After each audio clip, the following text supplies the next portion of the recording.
Welcome to another edition of Hart to Hart, the show where father and son exchange wits about modern-day life in America. Regular guest appearances should leave you laughing and shaking your head. Buckle up. Here we go.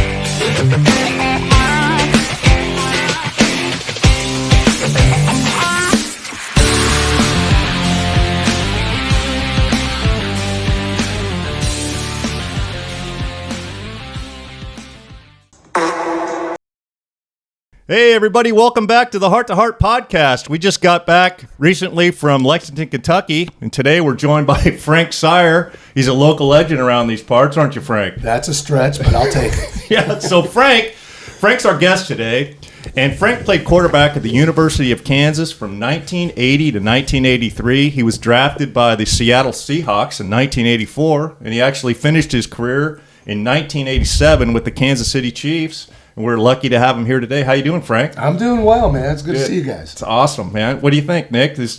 Oh, man. Yeah, I mean, we've known Frank. I've known Frank since I was a little kid, so just excited to have him on here. I might have changed your diaper at times. Absolutely. Frank, so how's things been going lately? Good. You know, retired life's not bad. Yeah. We play a lot of golf, as you know. You play quite a bit. And, getting ready to go out to California for a little bit, visit, and Absolutely. just cruising around doing the same old stupid stuff. Good deal. So let's jump right into that California thing. So when you first you were a quarterback at Edison High School, Yep. and you got looked at by the University of Kansas, obviously, because you came out to Kansas and you got picked up from them. How did that whole process work back then? Well, it's kind of a long story. I don't know how long this podcast will last. But anyway, so my first year tackle football, I was 8 years old, and the San Diego Chargers had a training camp at UC Irvine, which is right down the street from Madison. You know where that is. Right. And so my youth football coach took me there and asked the quarterback there, hey, do you mind showing this kid how to hold a ball, how to throw it, blah, blah, blah. And it turned out to be John Hadel. John Hadel was the quarterback for the Chargers at that time. And so he had always been an idol of mine ever since then, because he took time during training camp, at least a half hour. We played catch he was just a great, great guy. So out of nowhere, in high school, I had no idea what Kansas was. I didn't know what the Jayhawks were. I didn't know any of that. He comes out to recruit me from Edison. I'm like, well, good God, you've been an idol of mine forever. I'll at least come take a look. And fell in love with the place. It was great. I loved it. So what'd you think of that first winter?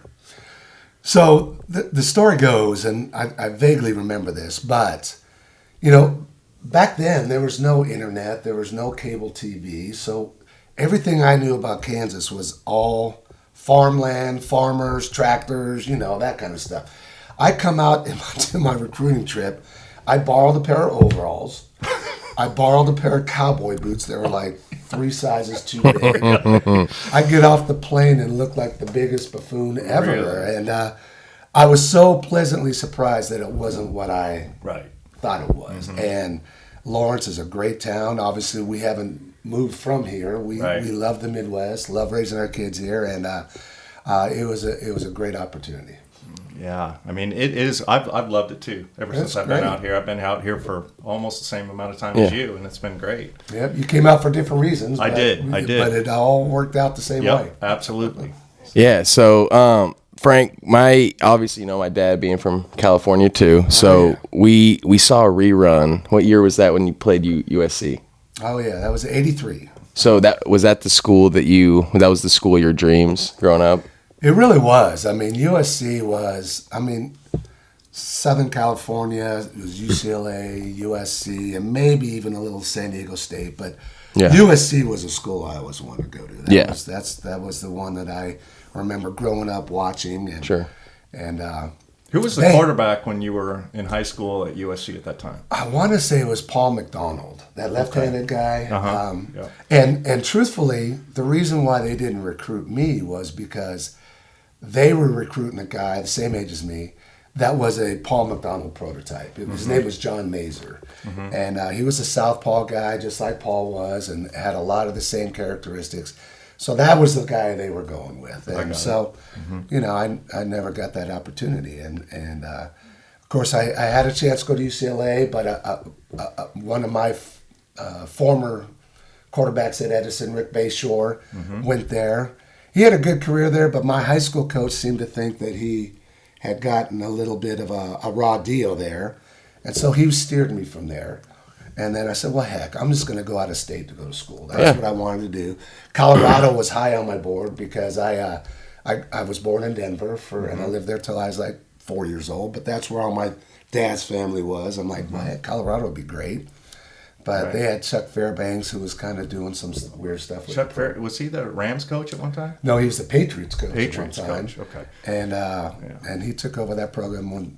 So then the Hadel thing came around, and I'm like, well, I got to go. And John Hadel, speaking of that, he just passed away, right? Yeah, he did. A few years ago, a great KU legend, wasn't he? He was the best. I mean, they've got a statue out. I don't who's this? John Hadel? You don't know John Hadel? No. Oh, man. No, seriously. So this is what we're talking about. Yeah, absolutely. No. The whole generational. Right. Yeah. He has got a statue in front of the football complex because he is one of the all-time greatest quarterbacks at KU ever. Is this the statue when you come on the Alabama side?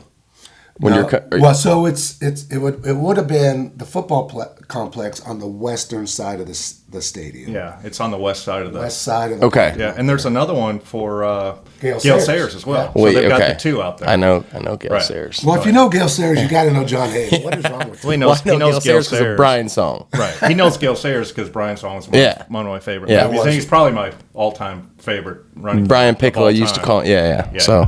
So Frank, question for you. Do you think obviously growing up in California, USC's the place to go, or UCLA, do you think that if you were to go to one of those schools growing up there, being in LA, do you think that would have been a off-field issue at times with all the distractions?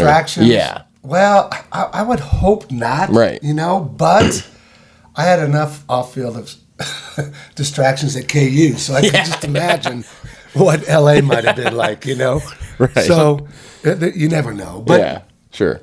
Everything works out for the best, and I truly believe that, and I wouldn't change anything. Yeah.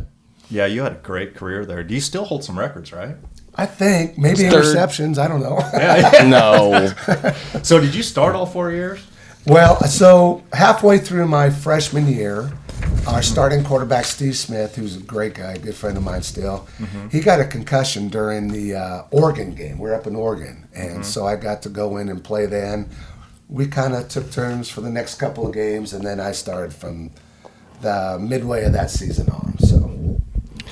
So who was the best athlete or player that you've ever played with, or just raw athlete that you've ever played with? Or against, and that you thought that guy is on a different level? The guy we played against that I will never forget is Marcus Dupree from Oklahoma. Oh yeah, my God, he was just a freak because he was every bit of 6'3", probably 245, and ran a 4.3 something 40, and was just an animal of a running back. And he had some knee issues that really curtailed his career, but raw talent, he was about as good as I've ever seen. Did he win the Heisman? No, because he got injured. I think he got injured freshman or sophomore year.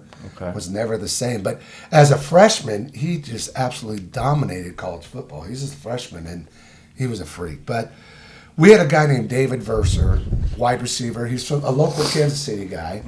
He was a first-round draft pick for the Cincinnati Bengals, and he was one of those guys that I'll never forget. That Oregon game I was telling you about. Right.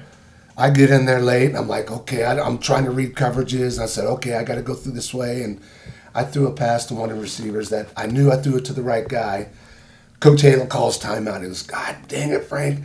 I don't care what the coverage is, throw it to David Verser. I said, all right. So I threw a pass to David Verser. Right? Yeah. I threw it to David. I threw it high and behind him. It was a terrible throw. He made a great catch, broke 2 tackles, scored a touchdown, and tied the game. I'm like, Well, that proved a lot right there. Absolutely. He was just unbelievable. So he player. was those two guys. He was really good. Yes. Let's go ahead, Frank. I got one for you. So, do you think? Obviously, things have changed from when you grew up to how things are with kids growing up now. Do you think that the game has gotten? I guess what I'm getting at. I grew up playing hockey, and I think that the game has changed even from when I was a kid to what it is now. Do you think the game of football is a lot softer now? Well, the rules have made it more softer. There's no question. And I would have loved to play today where you can't even touch a quarterback anymore. Right. We used to get our brains beat out because I'm talking they could hit you late and they would never see it. Yeah. They would pick you up and pile drive you into the ground, and it was never called. That was a legal hit. Yeah. And honest to God, and I had my share of these interceptions. Sure. If you threw an interception, your head better have been on a swivel because all 11 of those guys are looking to just annihilate the quarterback. That was their free shot to kill. You can't do that anymore, you know. And so in that respect, it's gotten a lot softer. But it happened for a reason. Yeah. I mean, there's a lot of head injuries, a lot of issues with after football incidences. So they had to do something, or the game was going to be changed in a lot of ways for the worse. So, yeah, it has gotten softer, but that's the way it had to go, pretty much. Guys are so much bigger and faster and stronger now. It's just crazy. So do you think they're better athletes, or do you think the diet, nutrition, and that kind of stuff and weightlifting has changed, or do you think the guy 30 years ago could have been just as good today, or is it just well, if they had, honest to God, I play with guys that if they had the same technology and nutrition and stuff that they have now. Back then, it was unheard of to have a 300-pound offensive lineman. Right. When I was with the Chiefs, the first one I remember was Brian Joswiak, our first-round draft pick. He was from West Virginia. He had a big old mohawk, and he was, 6'6", 310 pounds, and he was a massive dude. Right now, those are a dime a dozen. Right. Everybody is 300-plus pounds. Yeah. And they look overweight and fat, but they are stronger than oxes. They can run. They're in great shape, and it's all.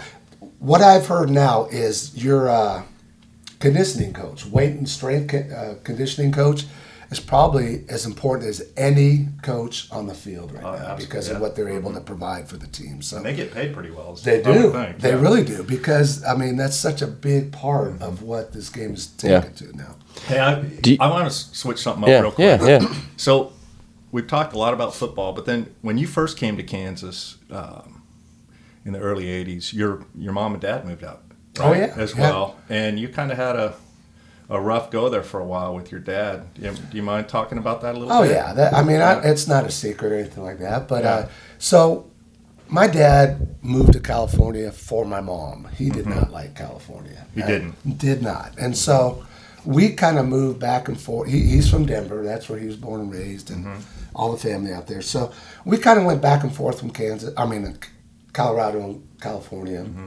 early on. Right. So when I signed at KU, that was a great opportunity for my dad to say, hey, let's just go follow Frank. And my brother Troy ended up playing football at KU also. So we both were out there, and it gave him an opportunity to get out of California.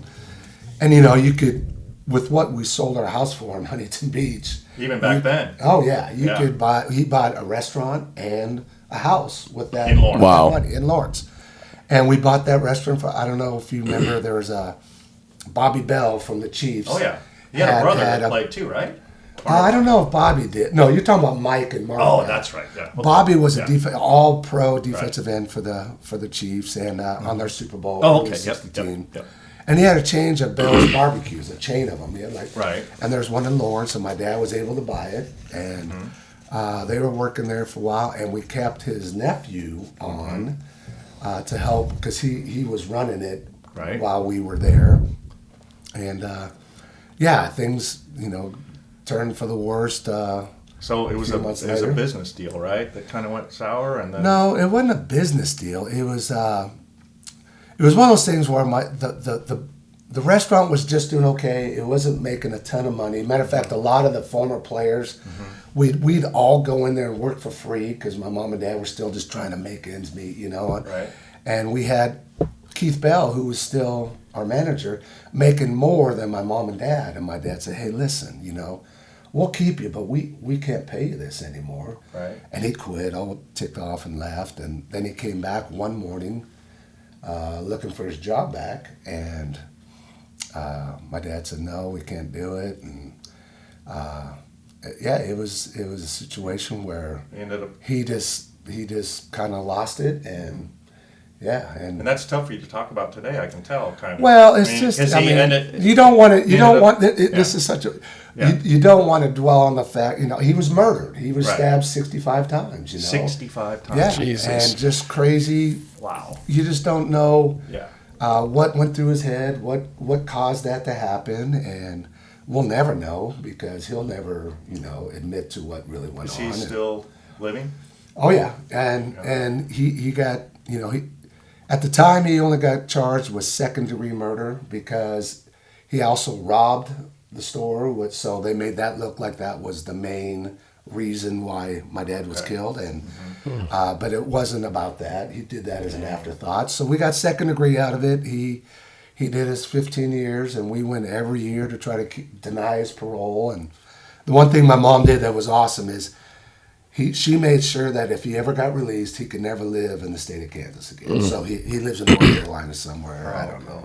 Yeah. So that all happened while you were playing, right? It was going into my senior year. Yeah. It was. Wow. It was August 2nd of '83. So yeah. More of this great edition of Heart to Heart right after this. Are you or someone you know experiencing issues obtaining vehicle title and registration information? Hi, Todd Hart here from the Heart to Heart podcast. We're excited to team up with the JG Title Company. JG Title Company serves large commercial accounts in all 50 states. They will also work with the general public to help you obtain replacement titles and registration for your personal vehicles. With all the newest technologies on the market, JG Title allows large companies and individuals to access title and registration information without the large time investment and burdensome requirements. If you or someone you know is having vehicle title and registration problems, please contact JG Title at 913-228-0333 or visit their website on the screen. If you'd like to join these and other great sponsors on one of Kansas City's fastest-growing podcasts, contact us at kansasharts@sbcglobal.net. That's Kansas, HARTS, at sbcglobal.net. That's crazy. Frank, I got to ask you this, too. So, obviously, I went to KU. Yeah. Your son, Frankie, went to KU. Yep. Okay, so the Hawk is a staple. Oh, yeah. In the city of Lawrence, Kansas. So for those of you that have ever been to Lawrence and you've been to the Hawk, you know what goes on there. Get sterilized after you leave. Yeah. Right. Was that a place for you guys? It was, but back then, our big place was a place called the Mad Hatter. Okay. And it was on 7th and New Hampshire. Okay. And a former player owned that bar, so we were there nonstop. And there was a place called the Bottoms Up, which was on Mass Street, and we'd call it our Wednesday night team meeting. We'd go there Wednesday nights. Yeah. And I don't know if you remember a guy named Paul Milkowski. He was a basketball player back in the 70s. Mm-hmm. He owned that bar. And they had beers that were like this. They called them the Big Mo. And those were our two hangouts. But the Hawk was, I got to know that place very, very well once the kids started down there. Because my daughter went there for a little bit also. Sure. And, of course, Frankie went there. And so, and really a good friend of mine's son, both his sons ran it for a long time. Tom and Mitch Walsh. I don't know if you know those names, but his dad was an Edison guy, and we drug him along to KU, and his sons went there and kind of ran the Hawk for a long time. Awesome. So it was fun. So let's transition to the Chiefs now. So you got drafted by the Seahawks in '84, and then how'd you end up with the Chiefs? What happened? You went there in '87, is that right? No, I went there in '86. I think. Yeah. But before all that, I played in the USFL. Right, that's right. Right, for the LA Express. Right, and John Hadel was actually coaching that also. He was our head coach for that, so that's why I decided to make that move, and I played there for a couple of years with Steve Young. Steve Young was on that team.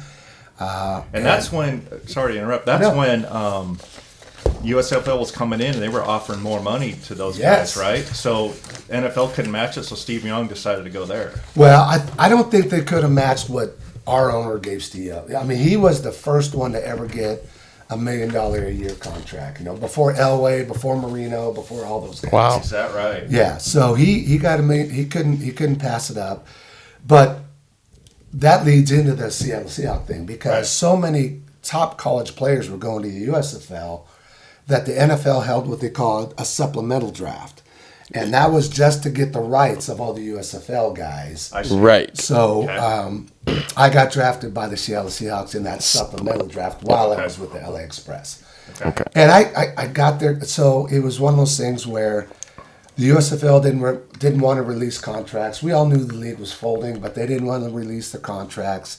So I got into training camp really late, started as the 7th-team quarterback, and worked my way up to I was fighting Gail Gilbert for the backup job. Dave Craig had just beaten out Jim Zorn as the starting quarterback that year. Okay. Jim Zorn went to the Redskins, and so it was me and Gail Gilbert battling for the job. They kept Gail and Gail was good. He was a good dude. Right. He played at Cal, and he was there all through mini camps and all that. And so I got released, and then I signed with the Chiefs as a free agent at that point. Okay. So that's how that worked. So I'm going to switch it up again. What do you think of all this conference realignment stuff? What do you think? And we talked to Paperboy last week when we went. That was crazy. We got crazy with him, but that's another story. But I asked him the same thing about USC and UCLA going to the Big Ten, and he wasn't even aware. I don't think a lot of people realize that now It's that whole happening Pac-12 is gone. It's gone. And there's 2 teams left: Oregon State, Washington State. right. That's it. And what? Well, you have It's kinda USC weird and to think- UCLA playing the Big Ten now. Right, I they're going know. to play against Rutgers. I mean, does that even make sense? I mean, No. you would know better than anybody. Well, How does it's that make any absolutely sense absurd, at all? Really? Yeah. This is, I mean, the amateur sport part of it is completely gone. Obviously, it's all about money. Yep. That's all it's about. And you've got these transfer portal issues now. You've got NIL problems now. Yep. You can't make enough money to support what these programs are needing nowadays. It's absurd, and it's kind of wiping out the smaller programs. If you're not part of a Power 3 or 4 conference, it's gonna come down to 3 You conferences. think it'll become 3? I bet within years. Do you think? You think that's a big reason why KU's tore down the old stadium and building a new one because of that's the a reason huge they got to keep part up of with it. everybody else? You to make money, you got to spend money. To compete, you got to and it's one of the funny things that I remember. Coach Dave Beatty was a KU coach a few years ago. Oh yeah.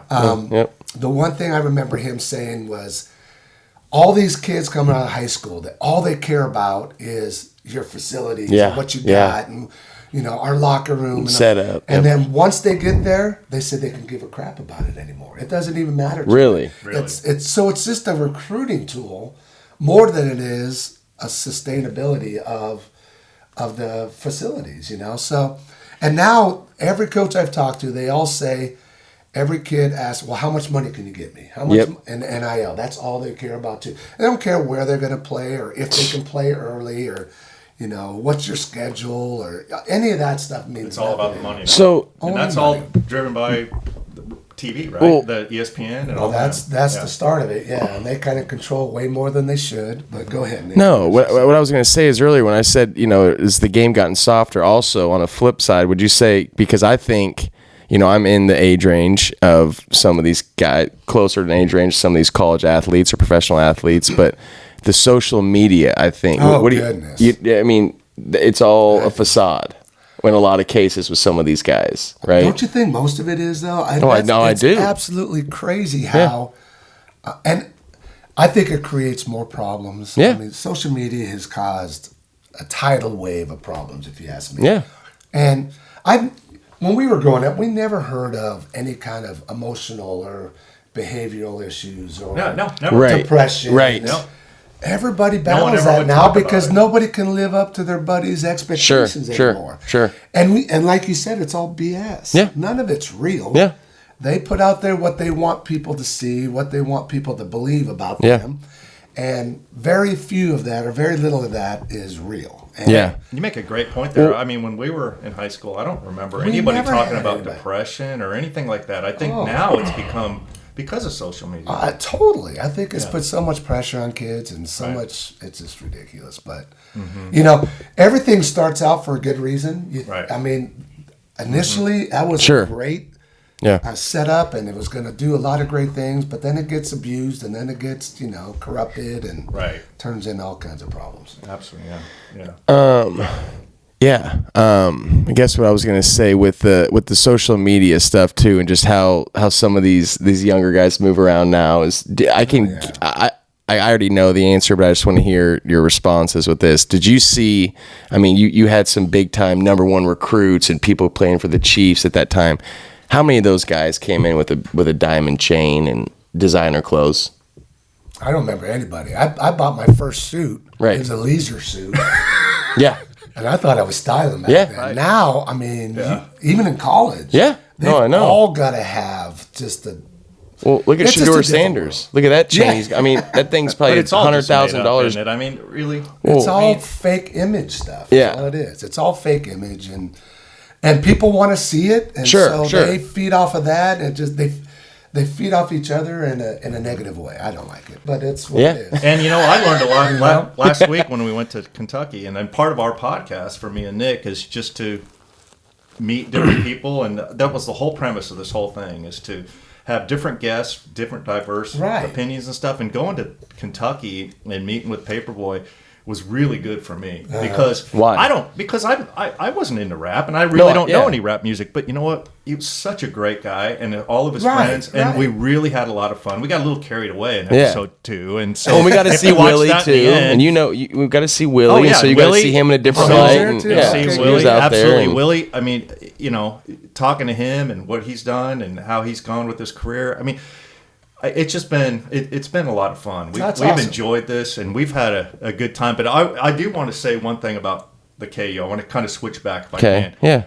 What about Leipold? I'm telling you what, Dude. where he's taken this program. Oh my God. I think they're ranked this year. I think preseason 22.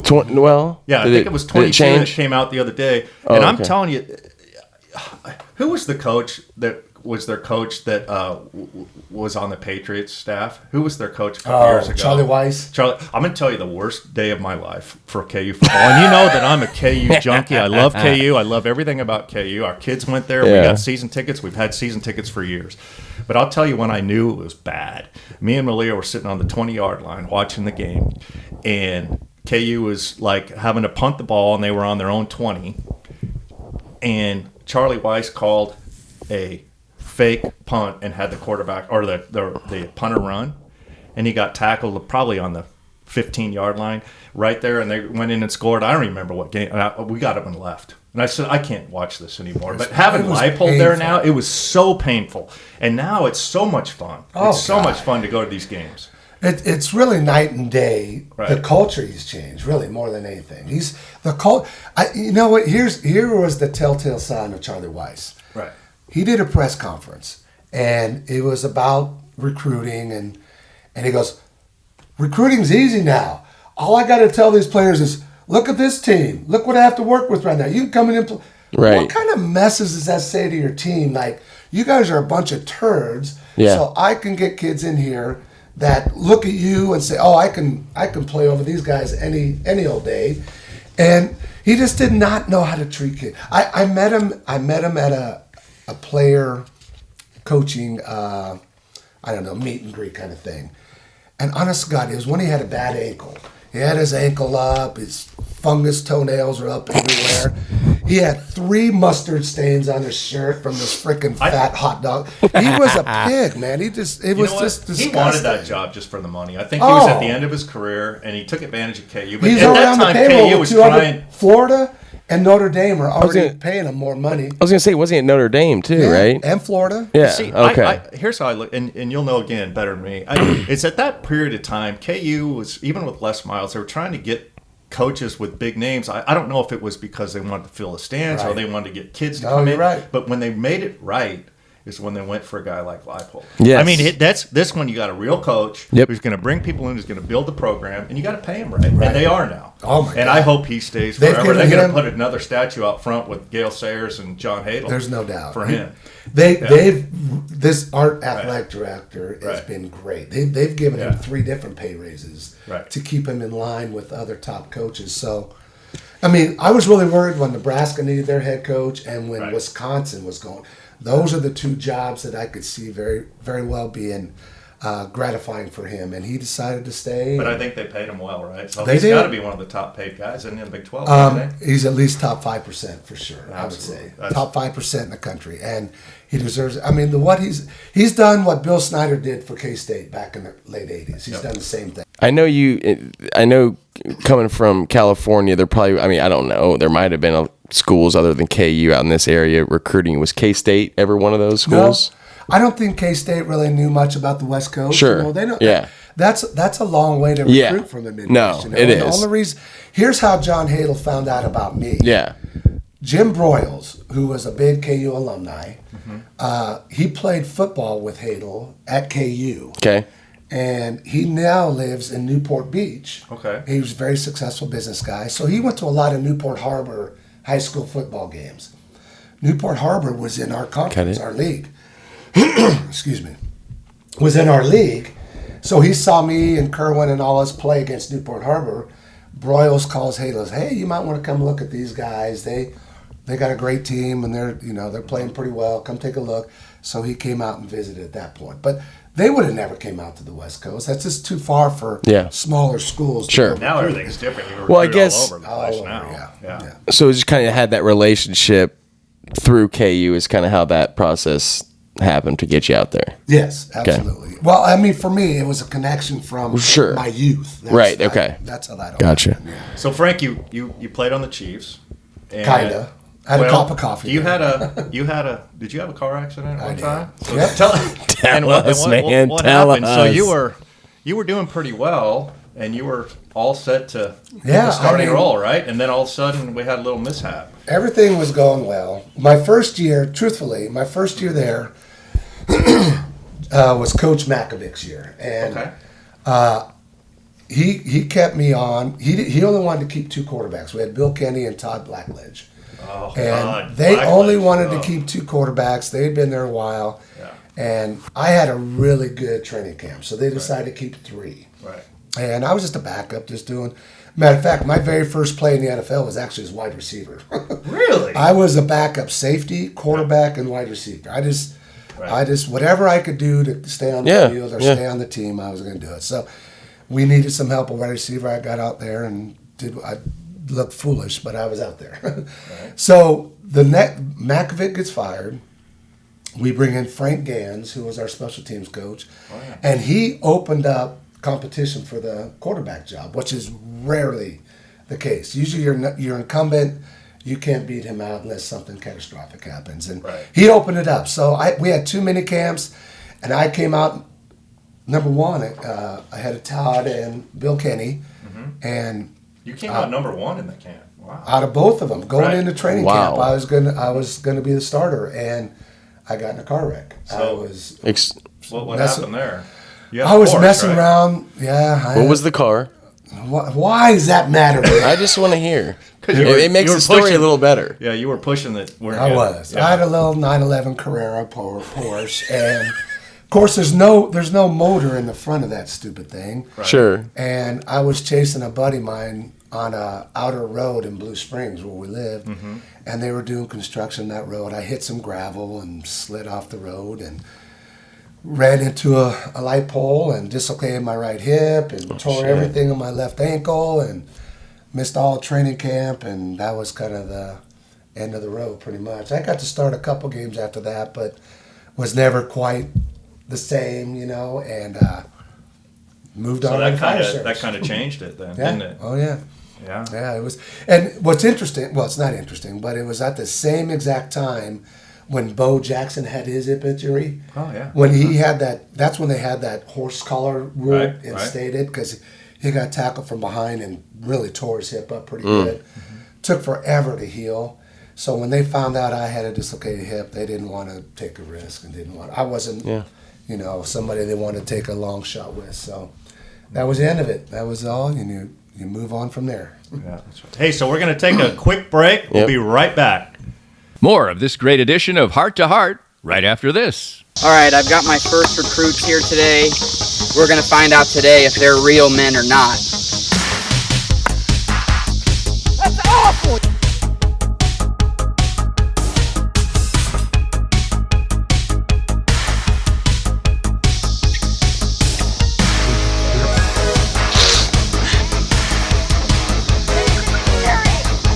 Because this isn't no football, this is no basketball, this is no weak sport. This is pickleball. This is the future. What's the worst? Probably.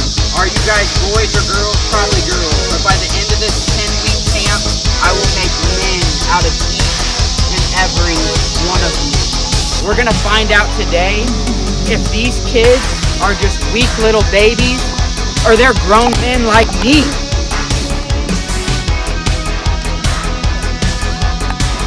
Honestly, this has been a good learning experience for me today because when I see these kids, it just reminds me of myself and gets me so worked up because I used to be like that.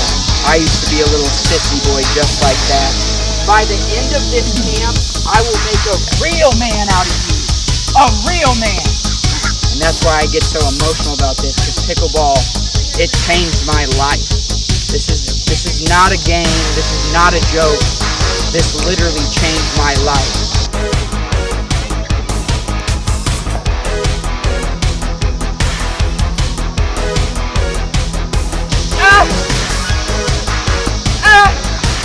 I went from zero to hero. I went from zero chicks to I can't even pick up my phone without a new one calling. I don't think you guys are getting it.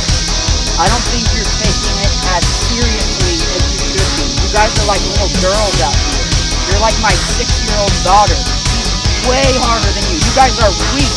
You want me to show you what strong is? You want me to show you what strong is? Hit them at me right now. Hit them at me right now.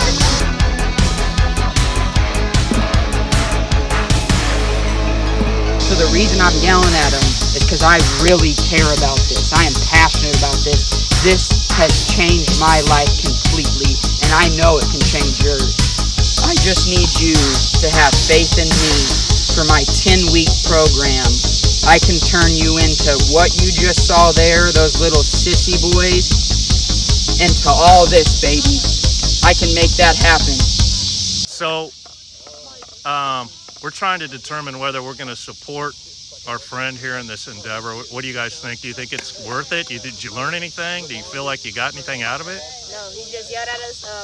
He's clearly wearing some weird stuff. He scares me. Yeah. So you don't want to come back? No, I would never come back. What about you? What do you think, buddy? He's kind of nice, but not that nice. He's not very nice? Yeah, but I would come back. Oh, you would come back. Okay. I like pickleball. Do you want to sign up for the 10-week program then? Yeah. Okay, what about you, buddy? Man, Nah. he scares me. He scares you? Yeah. You're not ready? I think he has a job as a carnival clown. He'll be top 5-star. You don't think he's good at this? Yeah. So you don't want to come back, but you want to come back? Yeah, I love it. You loved it, and you don't want to come back either. I don't want to come back for sure. Just put your faith in me, and I will change your life like pickleball changed mine. If you'd like to join these and other great sponsors on one of Kansas City's fastest-growing podcasts, contact us at kansasharts@sbcglobal.net. That's Kansas, HARTS, at sbcglobal.net. Welcome back, Frank. That was a great first segment. A lot of fun. We're That going to was fun. transition here. A lot of memories. But before we transition back to you, I would just want to give a quick shout out to JG Title Company for supporting us. Really, that was something that's meant a lot to us, Nick. We couldn't do it without those guys. They've really helped us a ton. The other thing I wanted to say real quick, too, is that the guy that's helping us with our filming and editing, the Therminator, he's starting his own company. Therminator, yes. And we did a little shot there with the Therminator, too, on the pickleball thing. I'm not sure if it's going to take off, Nick. I mean, I don't know. I don't know about the reviews we got, but I want the people to judge that. Well, I do too. I just think, from what we witness, I think that pickleball is the new thing, and I think that the way that Thurman goes about his pickleball boot camp is just, it's amazing, right? I think that it's, he wants to change this into, it's different. It's odd, but you know what? Let's just see what he does with it. Yeah, and you know what? At least he tries. He's trying, and it could be an absolute shit show. We don't know. Right. Exactly. Which you know a lot about, actually. Yeah. We know exactly. Yeah. So thanks again to JG Title, and good luck to you, Terminator, on your endeavors. Hopefully you'll make some money and you'll start this pickleball camp for youth. Attaboy. So let's transition back to Frank. So after you left the Chiefs, and we got this helmet out here because Frank became a firefighter after that. So you're like every kid's dream, because you got to play professional football and you got to be a fireman. I mean, what better life? Isn't that great? I couldn't ask for anything more. I was lucky.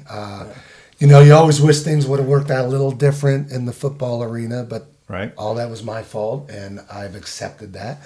But I was really happy to get into something else that I fully enjoyed and wouldn't trade for anything. I really equate the fire service to sports, the camaraderie you have with your guys, the teamwork needed for all that, your ability or the focus to put others first before yourself. That's all. Right.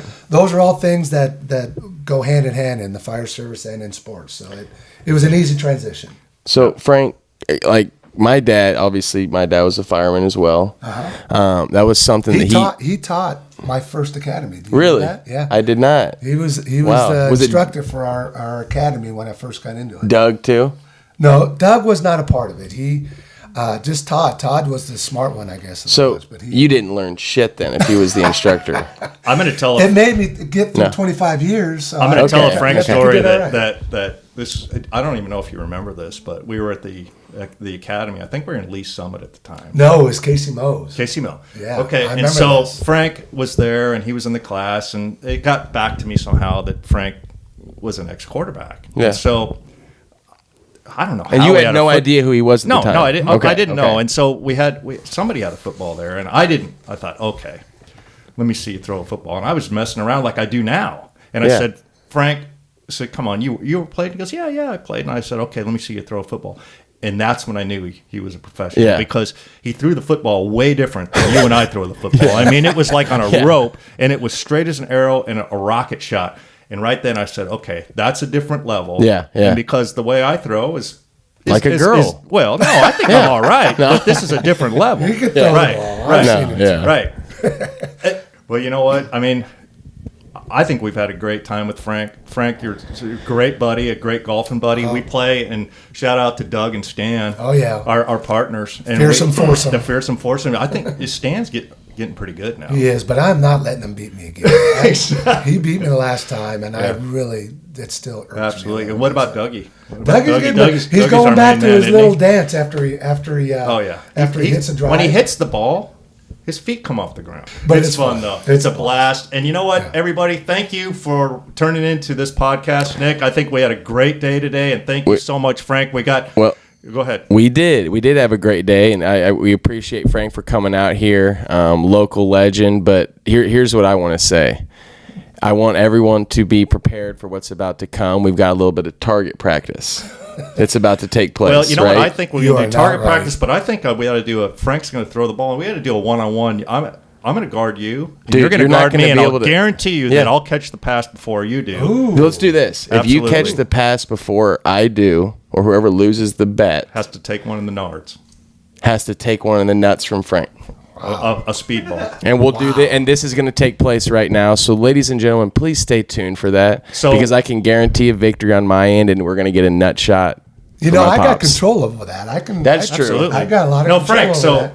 I'm an ex-wide receiver. But I'm going to be very fair. Thank you. Very fair. Please. I'm going to throw it to whoever can make the Nick's play. a hockey player. Doesn't know how to play football. Okay. So again, thank you. Stay tuned for this. And whoever loses is going to take one right to the nards. Oh, my God. All right. Frank, Thanks again. you, man. Seriously. Frank, that was awesome. Thank you, guys. Appreciate it. Appreciate it. We'll see you next time. Heart to heart out. You look like a fucking You think you could have walked on at KU? Dude, I would have been a star. I would have been a star. They never gave me a chance. Oh, tell us what's going on first. Okay, so it's me against Nick. We each get one. Damn fuck face. Yeah. That hurts. My bad. Okay. So I'm into happy. So anyway, we're gonna do offense, defense. Dude, that's good. So We're gonna do offense, defense. I'll be defense first, and whoever loses has to take one from Frank right in the nuts. Let's do it. Who do you think? Drop in the comments who's gonna win this.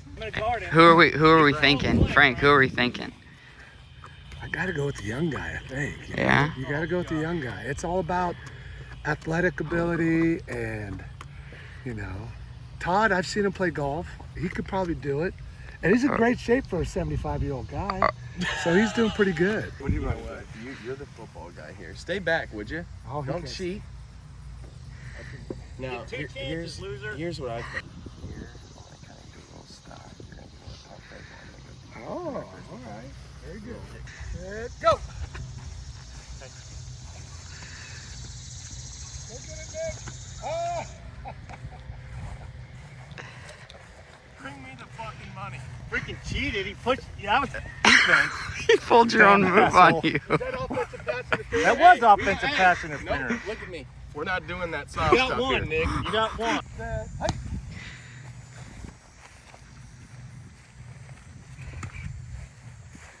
Freaking idiot. God, he hits better than I thought. That was a bad throw, too. You're getting old. Damn. What Okay, happened? you're up 2-0. Slower than molasses. Okay, here's the easiest one. Go. Go. What in the hell are you doing?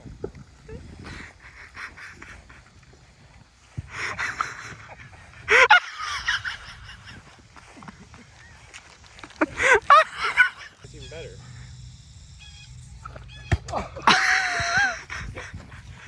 Dude, I slipped. I'm sorry, dude. I slipped. God, I had to. Oh, look at that. Did I grace the helmet? Nailed it.